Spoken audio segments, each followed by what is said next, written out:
उत्तर प्रदेश की 80 लोकसभा सीटों पर इस बार किस दल की सबसे मजबूत दावेदारी है, इस बात को लेकर सवाल खड़ा है। तो वहीं भारतीय जनता पार्टी का कहना है कि हमने जो जो दावे किए थे, जो जनता से वादे किए थे, वो सब हमने सच करके दिखाया, चाहे माफिया मुक्त उत्तर प्रदेश बनाना हो या फिर राम मंदिर निर्माण। जी हां, राम मंदिर की लहर को लेकर जिस तरीके से इस बार विश्लेषकों का भी कहना है कि भाजपा का पलड़ा काफ़ी मजबूत है, लेकिन ये ना समझा जाए कि इन सब के ही सहारे कहीं ना कहीं विपक्ष कमज़ोर हो चुका है।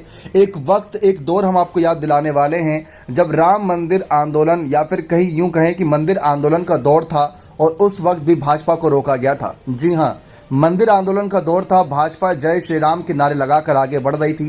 राम लला हम आएंगे, मंदिर वहीं बनाएंगे के नारे फिजाओं में सुनाई देते थे। इससे भाजपा को मजबूती मिल रही थी। 1991 के विधानसभा चुनाव में इसका असर भी देखने को मिला। भाजपा 221 सीट जीतकर पूर्ण बहुमत की सरकार बना चुकी थी, लेकिन सरकार ज़्यादा दिनों तक नहीं चली। इसके पहले ही अयोध्या विवादित ढांचा गिरा दिया गया। चूंकि यूपी सरकार ने सुप्रीम कोर्ट में बाबरी मस्जिद के सुरक्षित रखने का हलफनामा दिया था, लिहाजा केंद्र सरकार और सुप्रीम कोर्ट कोई कदम उठाते इसके पहले ही तत्कालीन सीएम कल्याण सिंह ने इस्तीफा दे दिया। यूपी एक बार फिर चुनाव की दहलीज पर आ खड़ा हुआ। 1993 के विधानसभा चुनाव में तब बसपा प्रमुख रहे कांशीराम और सपा मुखिया मुलायम सिंह यादव ने साथ आने का फैसला किया। भाजपा को उम्मीद थी कि वे एक बार फिर सत्ता पा लेगी, लेकिन सपा बसपा गठबंधन का नारा गूंजने लगा। मिले मुलायम कांशीराम। जी हां, जातियों के इस गठजोड़ का सियासी असर चुनाव मैदान में दिख रहा था। जब चुनाव परिणाम आए तो भाजपा 177 सीटें पाकर सबसे बड़े दल के रूप में तो उभरी, लेकिन उसका चुनावी रथ थम चुका था। सपा 109 और बसपा 67 सीटें जीती। फ्लोर टेस्ट हुआ। कुछ और सहयोगी दलों के साथ आखिरकार गठबंधन की सरकार बनी। तो मंदिर आंदोलन के बावजूद भी यहां पर विपक्ष ने अपनी मजबूत दावेदारी रखी।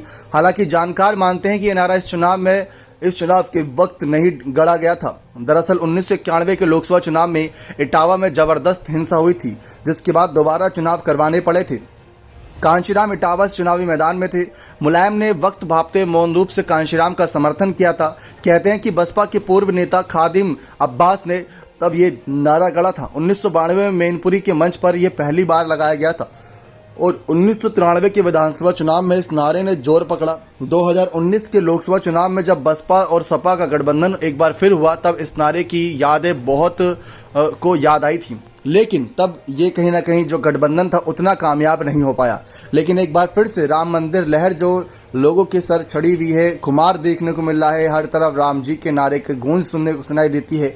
इससे भाजपा का पलड़ा मजबूत माना जा रहा है और विपक्ष को कमजोर। इसी मुद्दे के सहारे यहाँ पर पूरी कोशिश में है विपक्ष की कहीं ना कहीं अपनी रणनीतियों को साथ कर इस बार लोकसभा चुनाव में कहीं ना कहीं पूरी रणनीतियां आजमाएं और 80 की 80 सीटों पर भारतीय जनता पार्टी एनडीए दल के साथ मिलकर अपनी मजबूती का दावा कर रही है।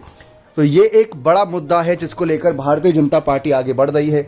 लेकिन देखना दिलचस्प रहेगा कि विपक्ष जैसे पिछली बार, यानी कि जो हमने आपको बताया, जब कांशीराम और मुलायम मिले तब किस तरीके से बीजेपी का विजयी रथ रोका गया था, ठीक वैसे ही नरेंद्र मोदी का विजयी रथ रोकना है, बीजेपी का एनडीए का विजयी रथ रोकना है, तो ऐसा ही कुछ बड़ा खेला करना होगा। बने रहें चैनल के साथ। बहुत बहुत धन्यवाद।